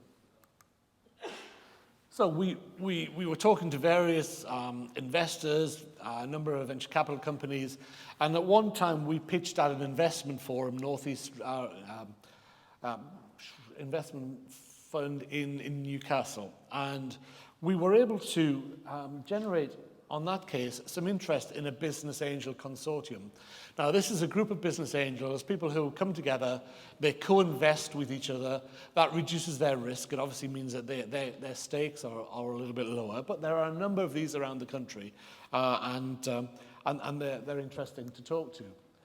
We were looking at, if you remember, £500,000 investment, and they offered 300,000, which we didn't really like, but that it was based on them taking an initial 35% stake in the business, and if we hadn't achieved our business targets over the first 3 years, that would ratchet up to 70%. So they would take control, and they could do with it if the business went belly up. No, it's a bit of a myth. No investors, or very few investors, want to take a majority stake in a business. They just do not want to do that because they generally do not understand the business. They don't want to have responsibility for running the business. They want you to run the business for them. They take a minority stake, usually a fairly healthy minority stake, but they will not want to take majority stake. So getting to 70% here, if the business didn't achieve its business plan, would be a last resort. They would not be very happy. But because they only offered £300,000, they said, right, we'll put £300,000 in, but we want you guys to put more in. And we also want the bank to give you a bigger bank loan. And we said, okay, that's fine. We'll go back to the bank. The bank said, sod off. You're lucky to get 150,000. In fact, several banks wouldn't even offer us anything. And we were able to put in a bit more money. So founders' equity went up from 150 to 325,000. I had to remortgage the house, put the car in, etc., etc. So we were able to get some more, but we didn't quite get to the target that we wanted to get to. And because I've got a PhD in chemistry, they looked at me and thought, oh, you're a techie. You haven't a clue about business. We'll put in our own managing director. And so that pissed me off a little bit about it. So I wasn't that geared towards them as well. But anyway, that was an offer. We could live with it. We could start. But at the same time, we had some contact with a number of other investors, and through my non-exec, our finance director, he knew a couple of what we call jewellery entrepreneurs, people who have their own jewellery businesses. They're very successful, very individually wealthy, and they were interested. They didn't know the business, but they were interested, and they said, yeah, we'll put the whole £500,000 in. That's £250,000 each. We'll put in the money what you're asking for, and we won't piss you about. But their offer was very slightly different. They actually started with 70% of the company. And as we achieved our year 1, 2, 3 objectives, basically my business plan, their shareholding would ratchet down to about 40%. That was fine. We were happy with it because I was very confident that we'd achieve our business plan targets. And now, because we had an increased founders investment, including money from yours truly, we had in excess of the 1.2 million that we wanted, and that was absolutely vital. So we thought, sort the Business Angel Consortium, it's like trying to herd sheep, a group of business angels. On paper it looks good, but it's an uphill struggle. So we decided to go with the 2 entrepreneurs. And that was okay. We started spending money with our lawyers. We started spending more and more money. We got further and further down the line. About 10 months after I was made redundant, we actually ended up, I'm missing an important step out here. The 2 individuals were very different. Although they knew each other and they'd worked with each other before, one was what I could describe as laid back, and the other one I would describe as a control freak. Now, the control freak started saying, right, you're going to use this accountant, and the accountants would be a top 4 accountants in the world. And I mean, a startup company paying PricewaterhouseCoopers for accountancy services is completely stupid. It's throwing away money. He started defining various other things as well, and including almost saying that, right, I want the colour of your toilet paper to be this. So again, we thought, no, we can't work with this guy terribly well. But the other guy, the more laid-back entrepreneur, he said, no problem, I'll pay you the full £500,000, and we'll move on. So we thought, okay, we'll go with you. You're quite happy. £500,000 to him was nothing, and we progressed with that. We got to a completion meeting in Leeds a few months later. As I mentioned, by this time I'd spent 10 months without any income. Actually, that's not true. I'd had some consultancy income, but we had effectively 10 months without any income. We got to Leeds. We'd spent £50,000 on our lawyers. He'd spent an equivalent amount. Every penny was in the bank waiting just for the documentation to be signed. And the laid-back entrepreneur said, oh, sorry, I don't think I can invest. Which was a little bit of a bombshell, but apparently he claimed he had an investment by a big VC company in his company, which meant that he couldn't take a majority stake in another company. Fairly legitimate, sounded reasonable, but the whole deal collapsed. And so we thought, well, what will we do? We can't go back to, well, we tried to go back to the original business investors group. They had lost interest. And what do? We start the whole process again. Well, what happened was I thought, well, let's work out a plan B. And my plan B was basically start smaller.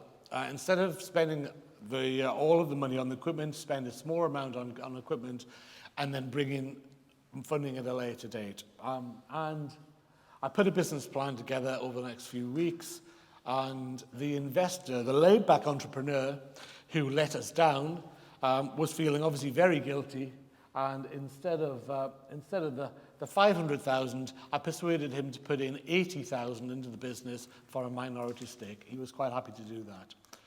Interestingly, though, I may be jumping a little bit, but so probably 15 years later, I had contact with him again, and he said to me, well, it wasn't really an investment that stopped me from owning my company investing. He said, I just got cold feet. And he admitted it was in an industry he didn't know.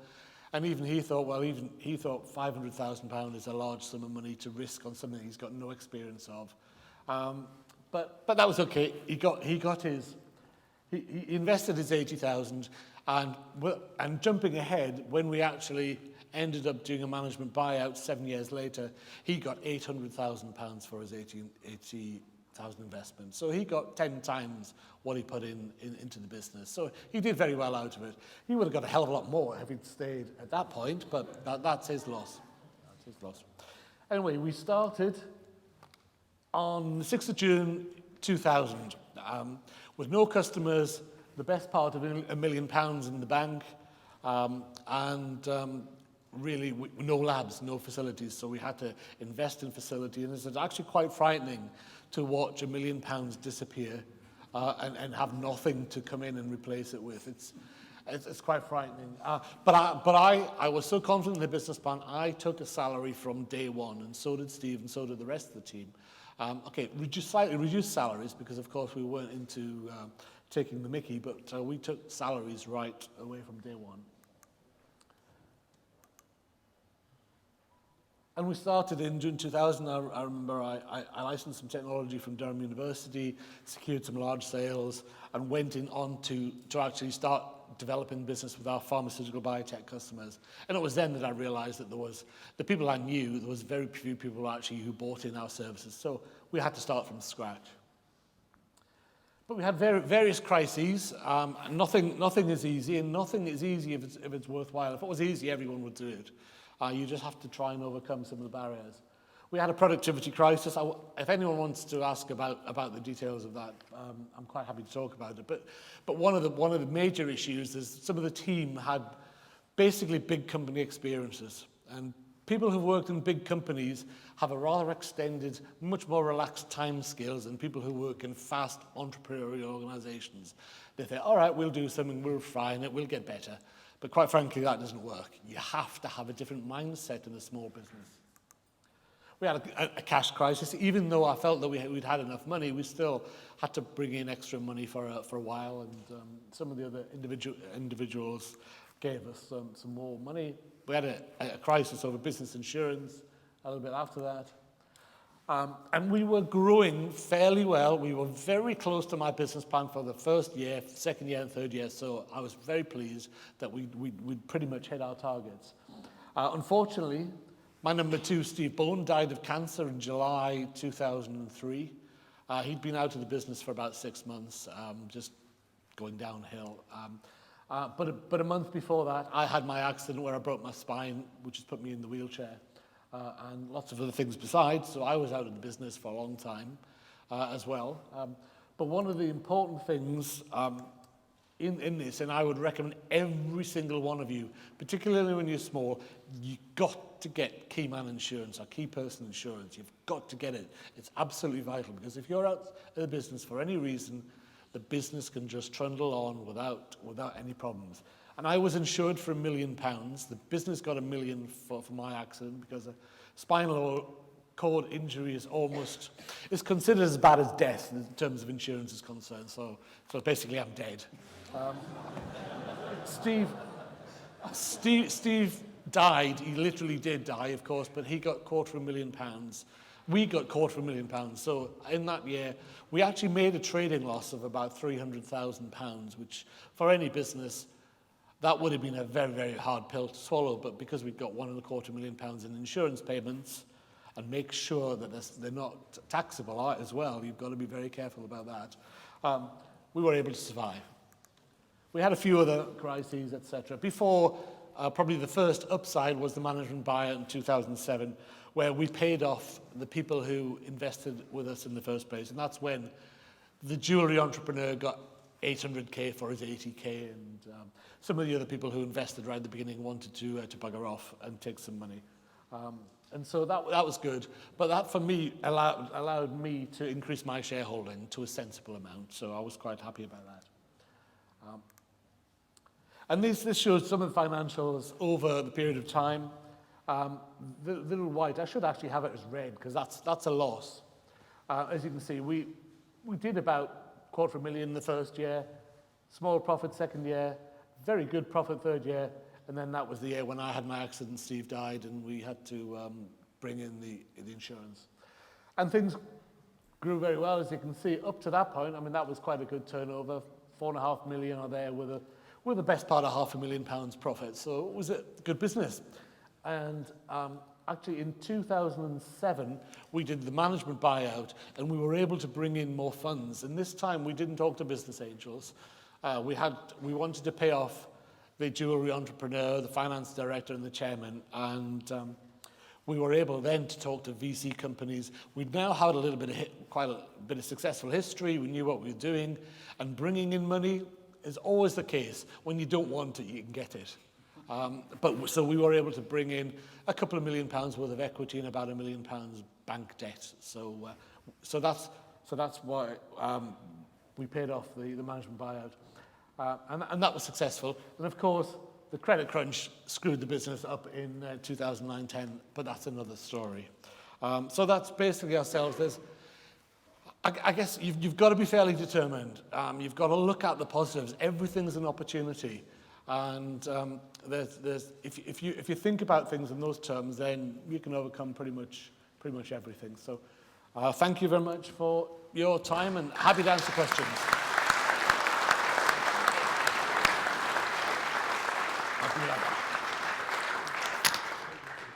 Thank you very much, Tony. I mean, I've heard that story before, obviously, but it's absolutely inspirational. And the way that you continue to go on, especially with the death of Steve as well, is inspirational. So thank you very much for that. So my next job is to introduce Mitchell, who runs Fan Bites. Mitchell is still an undergraduate, 20, but he's already sold one business for a very attractive sum. So I think Mitchell and people like Mitchell are examples that the future belongs to young people, and the future is safe with young people. So can you please welcome Mitchell Fasanya?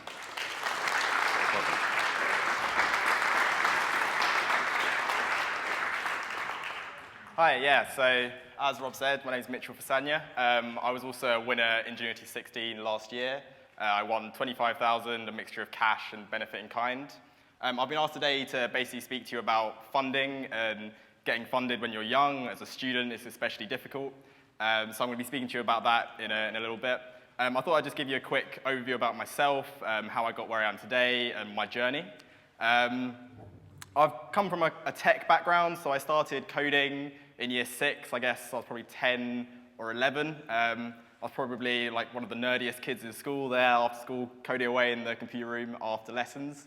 I was probably a pair of glasses and an afro away from being in the IT crowd or something like that. But yeah, so I kind of just coded various little applications, useless stuff, no commercial mindset at all. And then as I got a bit older, I started watching Dragon's Den, The Apprentice, and although it's kind of fake entertainment, it really perked my interests, and it was kind of inspirational how you can create your own business, live your own life, and kind of create your own dream almost. So when I turned maybe 15, 16, I really kind of concentrated on that and tried to build a business. I tried selling things on eBay, Amazon, and stuff like this, making little bits of money here and there, but nothing really substantial. And then I realized that my true value was the fact that I could code. I'd been spending 5 odd years learning this skill, so why not try and use that to make money?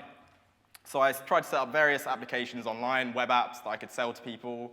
So I started a shift management software, which failed.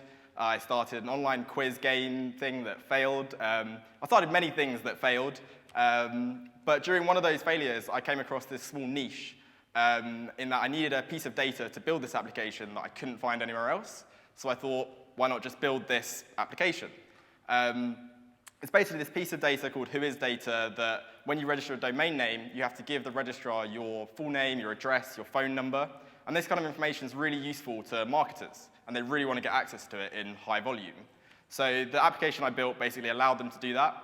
And over the course of 2 or 3 years, I grew the application to running around 25 million queries a month with over 5,000 customers worldwide. It was actually one of the top 3 players in the market. Which was kind of, I didn't really expect that to happen, and I guess it's one of those things where if you pick a niche, you can do kind of amazing things without the money to back you behind you and the expertise, and that's kind of just what happened to me. But I kind of had a bit of a problem, because at that point I was in my first year of university. I was actually in Freshers Week, and I realized that I was spending more time in my room coding, speaking to clients, fixing bugs, than I was going out and socializing.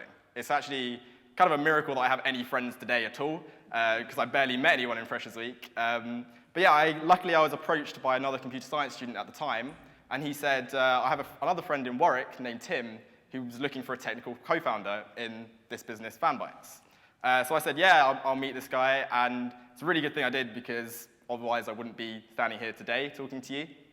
But also, that brought a different problem to my door, in that I had this other company that I was spending so much time on and I had to get rid of. And so as Rob mentioned, I exited from that company. It was a 6-figure exit, which at age 18, 19 is kind of all you can really hope for, and it opens up a lot of doors and opens up a lot of opportunities for you. So yeah, what I'm really here to talk about is Fanbytes and its journey and how we raised our money and the process we went for doing that. So I'm going to walk you through kind of a presentation that we would give to an angel investor, or any investor, really. There are kind of a few different ways you can raise money as a startup. So Jonny mentioned that he went through a crowdfunding platform, which is one way of doing it. You've got VC funds, where you can go and raise larger rounds of funding. And you've also got angel investors. These are just wealthy individuals who have maybe had their own success and want to give back and want to invest in a growing sector and areas like that. So it's been mentioned so many times in the last few days, but one of the most important things to talk about when you're going in and trying to sell to these investors is your team. So this is our team as it currently stands. And one of the really important things about your team is you've got to explain why you're the people who should be doing this. There's no one else. Even if they try to copy your idea, you're the reason it's going to be a success, and they can't do it because you know so much more than them. So Timothy Armu, the guy that I was introduced to, he's founded and sold multiple marketing companies in his 22-odd years of life, and he's a really, really smart guy. Ambrose Cook, he's kind of the head of our operations. He's, again, a very, very smart person. He studied mechanical engineering at Imperial. And myself, often having a successful exit is really, really helpful when you're trying to raise funds, but it's not vital. It's just something that adds to your portfolio and really increases the caliber of your company. These are our employees as they currently stand, Lillian, Barnaby, and Ruben. And I'll just say again, the team is so, so important when you're talking to these people, because even though there's 3 of us in the founding team, we're still not enough. We still need smarter people, better people to do the things that we can't do. So another thing that's really important is your investors and advisors that you've had from previous rounds, or people you've just met and are interested in your business and are willing to back you when you're going to investors. So these are our current investors. Nick Wheeler, he's the CEO of Charles Tyrwhitt, which is a global shirt manufacturer Last year, they turned over 200 million, so he's got great experience in running a large organization. Toby Austin, he's the CEO of a company called Bowhurst. They do data analytics, which is really useful for me personally as CTO. I can go to him, bounce ideas off of him, the best way to analyze campaigns. Charlie Songhurst, ex-head of corporate strategy at Microsoft. His network is incredible. In fact, I remember once we emailed him asking him a question, and he emailed back saying, I'm just off to play golf with Bill. And we're like, Bill who? And he's Bill Gates. He's just off to play around with golf. Really awesome guy. Jorg Mofat, he owns Warner Music. And another kind of interesting story about him is in the first ever meeting as a team where we all met him, we all had a conversation with him, he came in and sat down in our office, and we chatted for about 5 minutes. We were all very nervous. We were all trying to sell this company to him, trying to get him to invest. And after about 5 minutes, he kind of just goes, guys, stop. And he stands up, and he goes, do you mind if I take a picture of you? And we're a bit like, yeah, looking at each other like, yeah, sure, that should be fine. So he gets out his Polaroid, takes a picture of us, and then just sits back down. And we're almost like, should we carry on trying to sell this company to you? Are you interested? And he goes, yeah, carry on. So we talked for another 5 minutes, trying to really hard to sell this company, telling him all the benefits and why it's amazing. And again, he just goes, stop. I'm like, okay, sure. And he goes, have you guys heard of the comedian Remy Gayard on YouTube? We're a bit like, yeah, we've heard of him. And he goes, oh, stick some of his videos on. So we're sat there with this multi-millionaire, probably billionaire, trying to sell our company to him, and he's just wanting to watch YouTube with us. And it's kind of a confusing situation to be in, but we stick it on and we're watching it. And at the end of the meeting, we're a little bit confused, and we say, look, are you interested in investing in this company? And he said, yeah, sure, I'll invest. And it kind of opened my eyes to what these investors are really looking for. I mean, don't get me wrong, they're really smart guys, and they're going to look through your financials, they're going to look through your business plan. But something they're really looking for is for you to have good rapport with them and actually engage with them, talk to them, and have a good relationship, because that's what really matters if you ever go back to them for another round. They have to trust you, they have to like you, and they have to enjoy working with you. So moving on, so Matthew Stafford, he's another angel investor. He's an awesome guy to bounce more ideas off. And Nicole Youngkerman, she used to own MotoGP before it was sold, and she's now an angel investor in tech and sport. So, Rob mentioned you've got to talk about the problem in the market. So for us, as an influencer marketing company, we have the problem that brands can't market to millennials effectively at the moment.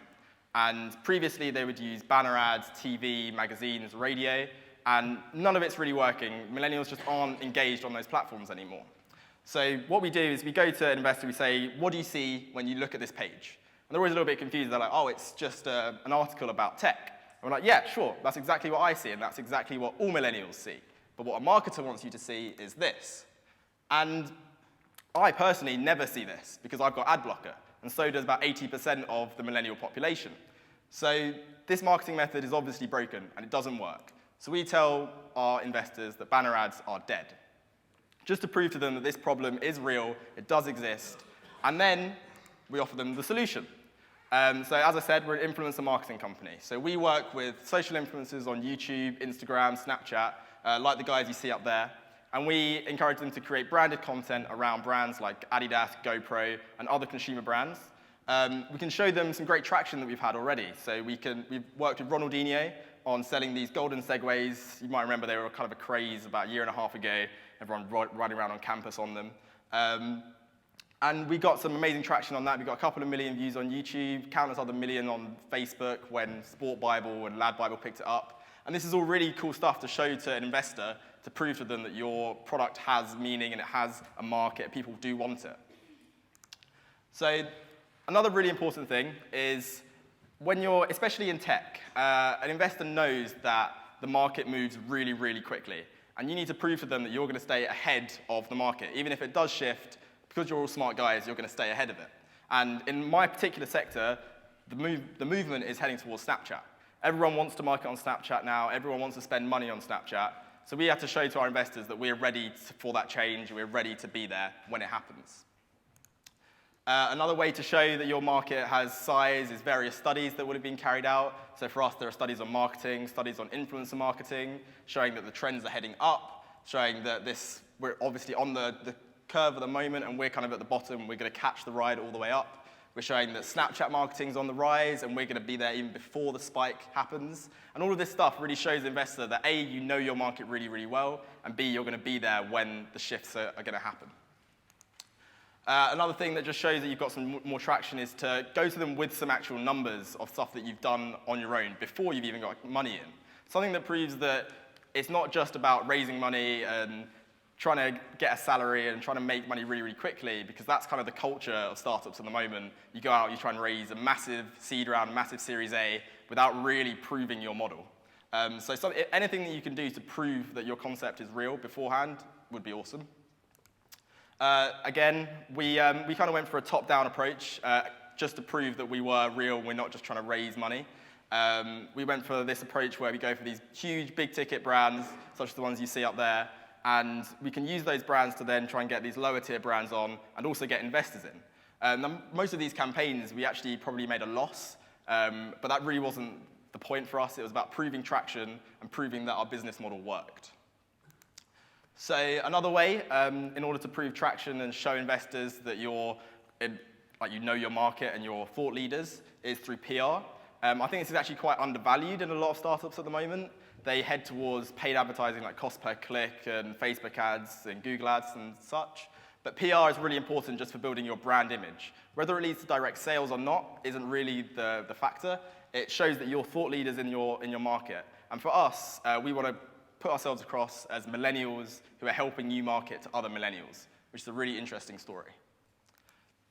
So this is just a quick snapshot of what we've done today. We've raised almost $250,000 in funding, and the financials we'll be taking towards our next round are around $400K in income with a gross profit of around $80K. And again, this is all just showing more and more traction ready for our next round of funding to show that we're on track and we're going to be growing and growing with the trend. So what does the future look like for us? Well, a little bit about how we used to work. We used to work primarily on YouTube influencers, and like I said, the trend is moving towards Snapchat, so we're moving towards Snapchat. We're growing our influencer pool on Snapchat, we're growing our network on Snapchat, and we're even building up some of our own accounts. One of the accounts, I mean, if you take a picture of that, you can follow it. It's called Makeup Tuts. It's a teenage girl, like, makeup fashion account, which is, you might think is a bit weird for 3 guys to be running that. But there's a reason behind it, and it's basically because the cost for a marketer to run fashion and marketing campaigns is a lot higher, which means a lot higher margins for us, and it made sense for that to be the first sector we went into. Rob mentioned that you should show investors your exit plans, and although I don't actually have a slide to show that, we would do that if we were in an investor pitch. We'd be showing them exactly what our figures and projections would look like and what kind of exit they can expect in 3 to 5 years. So yeah, thank you very much for listening, and I welcome any questions.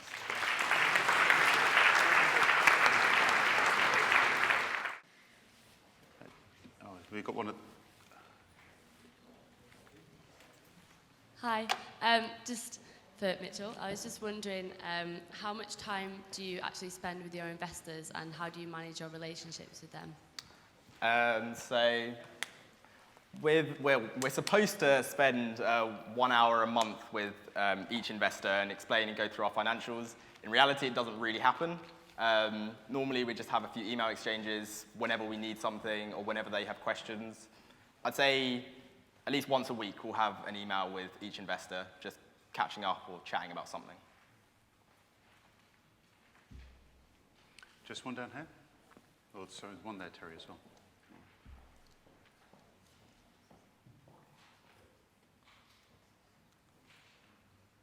Thank you. My name is Abdul. My question is for Mr. Flynn. I'm very interested in your company because I have a similar business model, but my company is on software development services. We have a specific customer. We have specific customers, enterprise, only enterprise customer. What I want to ask from you is how you define your business model. Is it straightly services, or you want to move in form of product more than services? You sell some product, or is it straightly going to services, and how you scale up that business model? Thank you. Okay, can you hear me? Yes. Yep. The question was, if I paraphrase correctly, how do you scale up the business from services to products, or vice versa? Your business model now is a services company. Yeah, is it straightly only services, or you're building a product to sell? Right. Okay, well, I guess I've got to say, first of all, I've got absolutely nothing to do with Onyx Scientific anymore, because I sold it in 2012. I guess, strictly speaking, I shouldn't be representing Onyx Scientific here. But yeah, no, the business was a mixture between products and services. Obviously, we're making a product for a customer, so you actually you're making something physical for the organization. And the line between services and products was very, very blurred. And so whenever you see someone talk about marketing, they talk about product, they actually mean services as well.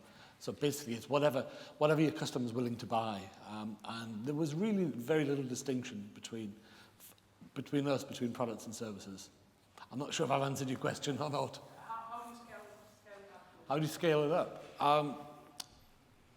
Well, you just got to be ambitious. You say, right, I'm going to get the business that's going to, let's say, increase by a turnover of tenfold over a period of time, and you put in the resources, both marketing, business development, and infrastructure, in order to achieve that. It's a very fine line, but you just have to be clever about managing it. Okay, you might at one stage have too much resources, or you might not have enough, but you can modify them. But you really need a business plan which just defines how you're going to grow the business and what resources you'll need in order to achieve that. Okay, next question. Just down here. And then, yeah, just. Hi there. Just one at the back as well. Hello? Yeah, I've just got a question for Mitchell from Fanbytes. So you said that PR is very important, but how did you go about PR for Fanbytes? So Tim actually does all of our PR. He's kind of a PR wizard. But from what I've seen, the way he does it is he's reaching out to journalists constantly on LinkedIn, finding their emails from articles. It's all about finding someone who's actually interested in the story. So if you go on various publications and find someone who's written a story similar to what you want them to write, and then you reach out to them and say, look, I've got this other similar kind of gist, would you write it again? And normally they'll say yes. Cool. There's one behind you, Terry. That gentleman there, yeah.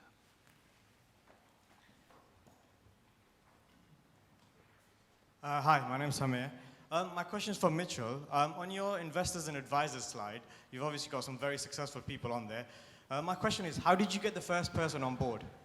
Yeah, so when we first started, we went through a company called Student Upstart, which is run by a guy, Nick Wheeler, the first guy on the slide up there. And we were very lucky that we were obviously quite successful from that, and he then introduced us to various other angels. So I'd say we're quite fortunate to go through Student Upstart. But if you're not going through a program like that, then it's a similar thing, just be reaching out to people in the industry who would want to chat, and maybe even just get them on board as advisors and people that you can have a regular conversation with at first. And then when you need funding and you've proven some traction, then ask them, and they'll be the perfect people for you. Any more for any more? Yeah, just here. Thank you. Thanks, Terry.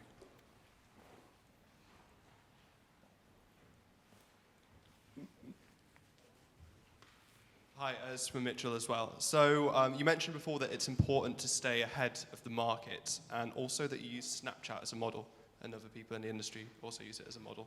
Yeah. Our idea is also social media related, and I'm sure other people in the room as well, it might be helpful for them. So what's next? In terms of, so you said market's always moving forward, you know, what's next? I know it's a bit of a cheeky question. Mitchell, you can't tell them that. Yeah, I mean, I would if I could. Well, I remember someone saying on day one that entrepreneurs can't predict the future. I might even be wrong that Snapchat is the future. So it's kind of difficult for me to say. But what I will say is that as kind of a generation, we have very, very short attention span. So even if Snapchat is the next thing, there could be something new coming along in less than a year that I just can't predict. So, sorry. Okay, that's fine.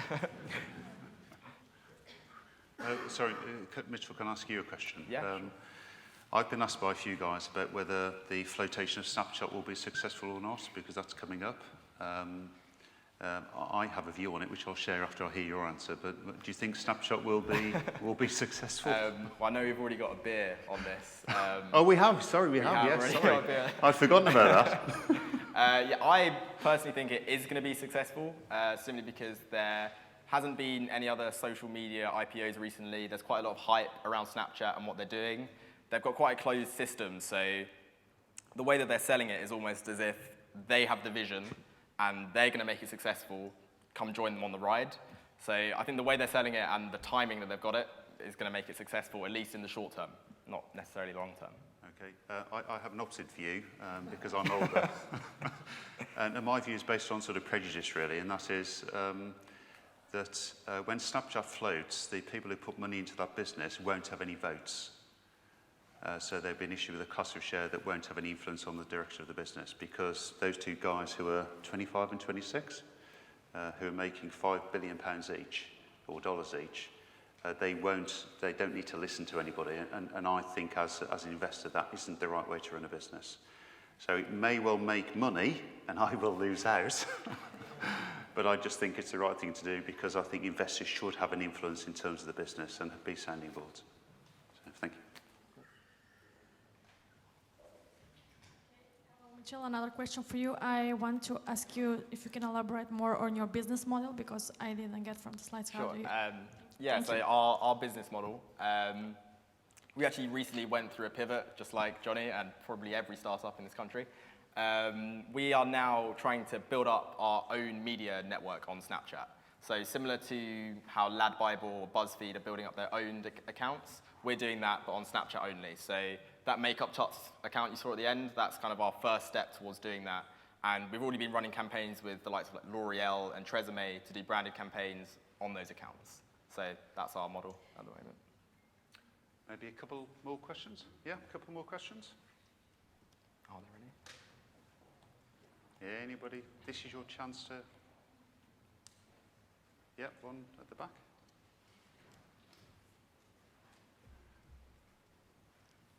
Hi, I have two questions, and one for Mitchell. So for the investors that you spoke with, did anyone ever say no to you? And how did you guys pick yourself up after that? And my second question will be for Professor Rob and Steve. So like Mitchell's team, it seemed like they already had a lot of traction with their idea, their business. And Professor Rob said something about when you're pitching, you need to show that someone believes in your idea or it's been tried and tested, and there are going to be some people who haven't done that. So how do you pick based on that?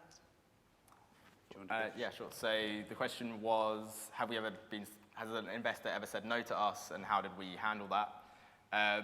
Yes, investors have said no to us. In fact, there is always a reason behind why a business pivots, and that's one of them.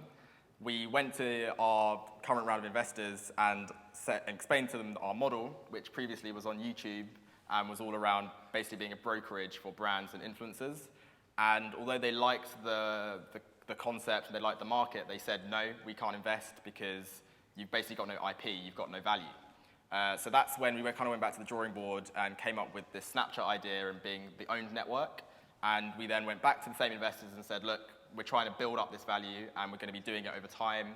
And then the no's turned into yeses pretty quickly. So yeah, that's how we dealt with it.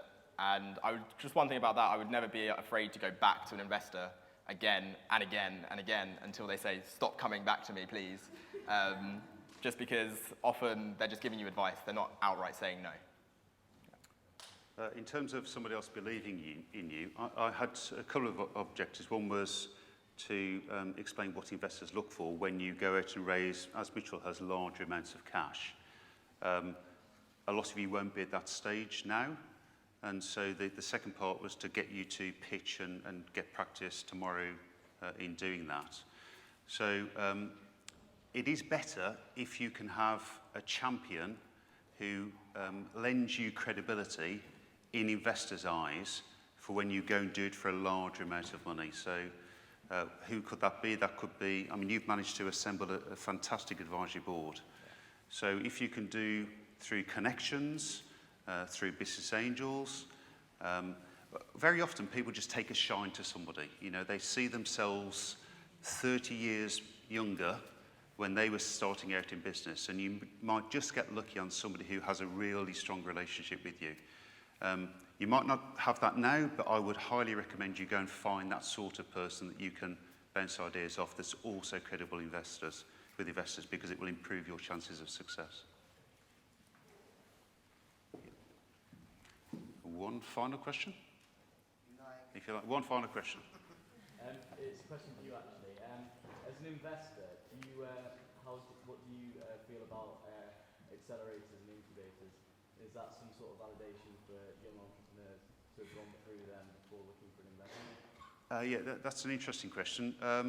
It does provide validation for your business because somebody else has shown interest in you and spent time with you.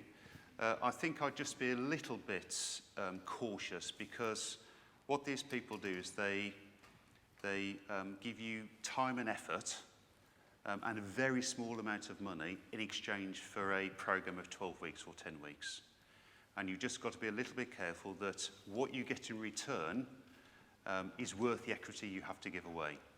So without mentioning names, there are a couple of companies gone down to London that we know that have been involved with incubators where they've had to give away 8 or 10% of the business.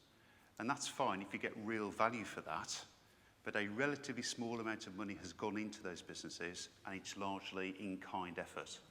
That's absolutely fine if the in-kind effort is really worth it. But I would reference your incubator before you get, wrong expression, but get into bed with them. Yeah. Got to end. Great. Five, right, is the time's extending? Another 5. So any final questions? No. Yep, one over there.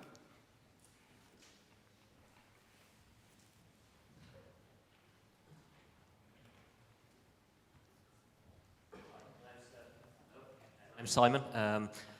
You've been talking about selling your businesses. Do you have any advice when you're preparing your business in terms of an exit plan and a safe way to go about selling your business and get the maximum return on it?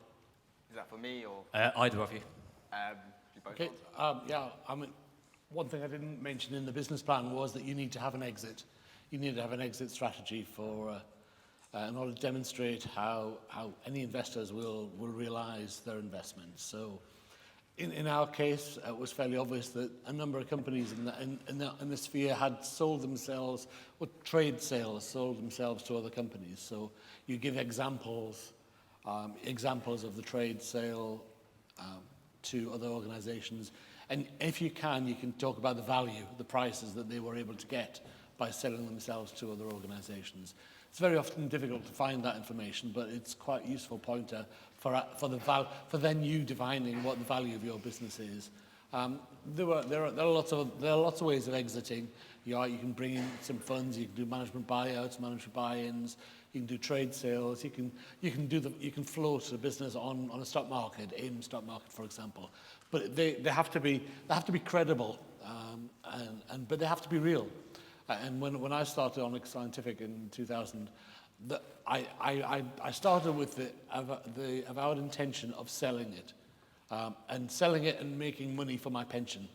As I've like a lot of people, I've neglected my pension over the years, and basically I haven't got one. So the money that I made by the trade sale, that's my pension pot. So I always said that I'd start business, and the whole purpose of running the business and structuring the business and gearing up was for a sale.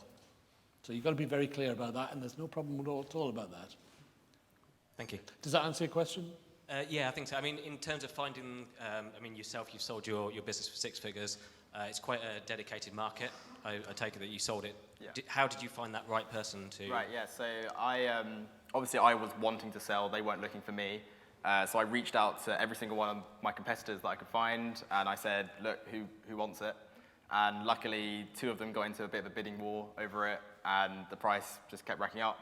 I'd say also ask for advice and get some help. I know when I was going through it, I met with Rob a few times and kind of got some ideas about what I should be selling for, what's a good idea when I'm selling, what not to do. So just speak to people who've done it before. Find competitors who might want to buy you if you're looking to sell. But I would say you're in a weaker position when you're looking to sell, because like they're running the negotiation at that point. Whereas if they come to you, you've got all the power. So, yeah. Thank you. Very lovely. Just before we go to the next section, just want to mention, on my slides, I didn't have any bullet points on there, so I know some of you were frantically scribbling, and what I should have mentioned is there is an aid memoir in your pack. So sorry about that. But anyway, in your pack, there are 5 sections, and what I try to do is outline the sort of things that you should be getting across in your pitch tomorrow under those 5 sections in terms of just giving you a bit of a jolt. So I think I'm going to hand back to Steve. Is that right? Thank you.